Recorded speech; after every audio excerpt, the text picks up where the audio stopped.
A great thing about writing with mirrors is that you don't have to build your mirrors from the ground up. Any work that you've already done, any draft that you've already written, and any future draft that you will write, but more by exploring than by planning or structuring everything in advance, is likely to have mirroring in it already and lots of potential for even more. So let's see how to find those mirrors and make them shine.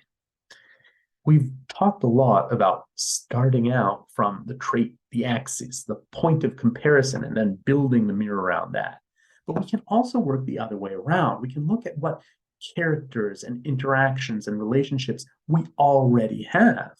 And then we can see if we can frame those as mirrors, if we can find the essential mirroring within that relationship and bring it out. For example, we came up with this character concept of a sneaky princess who's frustrated with court politics.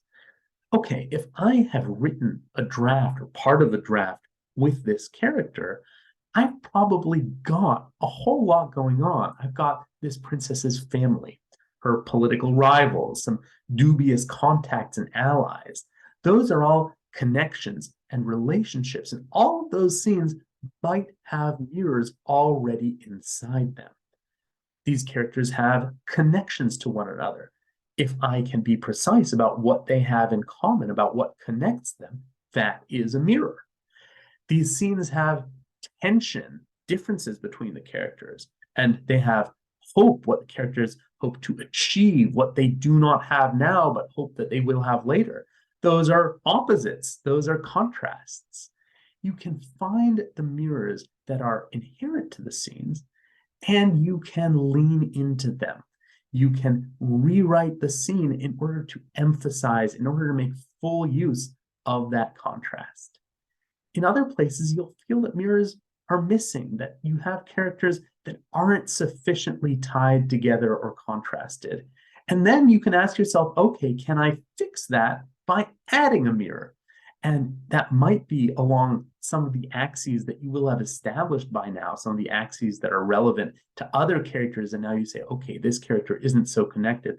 Let me put them on the same axes somewhere. Or you might realize, okay, this actually calls for a new axis, a new mirroring that's right for this relationship. Now in revisions, you can rewrite your scenes in order to put emphasis on all of those reflections, to bring out those similarities and the contrasts, just as though that's how you built them all along, which it kind of is.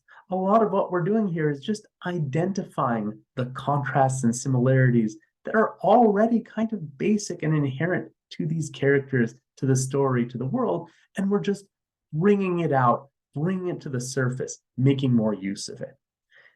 It's important to go beyond what do the characters say, what do the characters do, and get to the point where we are showing who these characters are to one another, because that's how we see what the important contrasts are. That's all for today. If you have any questions or requests for a topic that you'd like to see, please leave me a comment. I'll be back in a few days with another video, and I'll see you then.